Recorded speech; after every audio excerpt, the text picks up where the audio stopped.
CMS और ED का course करने के बाद क्या स्थितियां बनती हैं, इसके बारे में आज हम चर्चा करेंगे। मैं हूं डॉक्टर वेद और आज मैं बताऊंगा कि अगर आपने सीएमएस और ईडी का कोर्स कंप्लीट कर लिया है तो आपका क्लिनिक रजिस्ट्रेशन भी होगा, 100% रजिस्ट्रेशन होगा और आप अपना डिस्पेंसरी, अपना क्लिनिक खोल सकते हैं।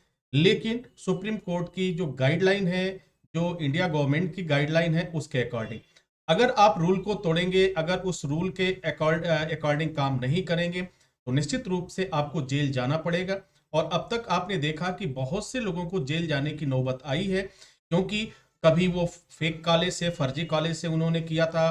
तमाम तरह की बातें सामने आई कि जहां से आपने कोर्स दिखाया उसका सर्टिफिकेट का ना तो कहीं रजिस्ट्रेशन था, ना तो कहीं उसका कोई इनरोलमेंट था, ना ही सीएमओ ऑफिस में था, कहीं भी।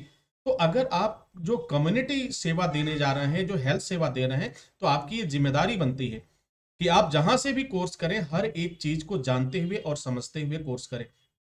तो dear students and my dear friends, SST institute से अगर आप सीएमएस और ईडी का कोर्स करते हैं तो निश्चित रूप से आपको परफेक्ट रूप से ट्रेनिंग भी मिलेगी, आपको ओपीडी भी करेंगे, हर एक चीज करेंगे। और जो भी इंडिया गवर्नमेंट के अनुसार और मेडिकल काउंसिल ऑफ इंडिया के अकॉर्डिंग जो दवाइयां बताई गई हैं इसेंशियल ड्रग्स के रूप में, जो प्राथमिक स्वास्थ्य सेवाओं के लिए, उसका अगर इस्तेमाल करते हैं तो आप कोई भी रूल नहीं तोड़ते हैं, कोई रूल आप नहीं तोड़ते हैं जिसके वजह से आपके ऊपर कोई कार्रवाई नहीं होगी। दूसरी बात, एक एक और भी बात आती है कि डर डर के प्रैक्टिस करने से क्या होगा। तो एसएसटी इंस्टीट्यूट्स में आप अगर कोर्स करते हैं तो यहां से आपका रजिस्ट्रेशन भी होगा। आपके सीएमओ, आप जिस भी जिले में हैं, आप इंडिया के किसी भी स्टेट के हों, अगर आपने सीएमएस और ईडी का कोर्स किया है तो आपका रजिस्ट्रेशन भी होगा, डन भी होगा, बगैर डरे हुए। कोई डर नहीं होगा कि हमारे यहाँ सीएमओ का रेट पड़ जाएगा, हमारे यहाँ ड्रग इंस्पेक्टर का रेट पड़ जाएगा, फिर हमको जेल जाना पड़ेगा। हाँ, बेशक इसके पहले बहुत से लोग जेल गए हैं। वजह क्या था? वजह बहुत सारी थी। अब एक वजह की बात नहीं है, वहां पे इतने तमाम वजह थे जो इलीगल एक्टिविटीज की तरफ इशारा करता था। और ड्रग एक्ट जो है, इंडिया का जो ड्रग एक्ट है, उसे नहीं मानता है, यही वजह रहा।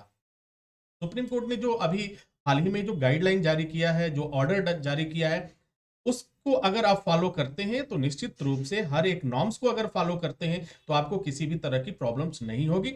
तो एसएसटी ट्रेनिंग इंस्टीट्यूट आपके लिए एक बेहतर ट्रेनिंग इंस्टीट्यूट साबित हो सकता है। यहां से आप जो है सीएमएस एंड ईडी का कोर्स करके अपना प्रैक्टिस कर सकते हैं, वो भी बगैर डरे हुए, बगैर किसी चिंता के। तो डियर स्टूडेंट्स, आई होप कि ये जानकारी आपके लिए काफी फायदेमंद साबित होगी। उम्मीद है कि आप इसका लाभ उठाएंगे। और भी कोई क्वेश्चंस अगर होता है तो आप मुझसे पूछ सकते हैं। मुझसे क्वेश्चन आप मुझे मेल कर सकते हैं, आप मुझे एसएमएस कर सकते हैं, या मुझसे आप कांटेक्ट भी कर सकते हैं।